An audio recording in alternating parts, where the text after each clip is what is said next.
आता मात्र अशा पद्धतीचं आंदोलन उभं करू की मग करू किंवा मरू, अशाच पद्धतीचं आंदोलन आपल्याला उभं करावं. कारण तसंही काही जगून उपयोग नाहीये. कारण जमिनी पडीक पडल्यात, इथं पाहुणे रावण्यांच्या दारात जाऊन भीक मागून जगण्यापेक्षा तिथं कंपनीच्या दारात जी भासडून मरून आम्ही.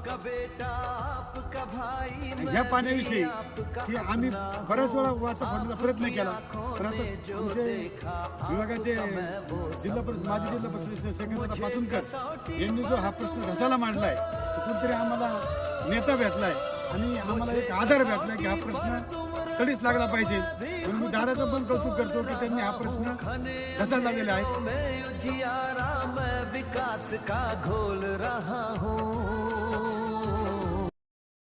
की हा प्रश्न तडीच लागला पाहिजे. म्हणून मी दादाचं पण कौतुक करतो की त्यांनी हा प्रश्न रसाला लागलेला आहे.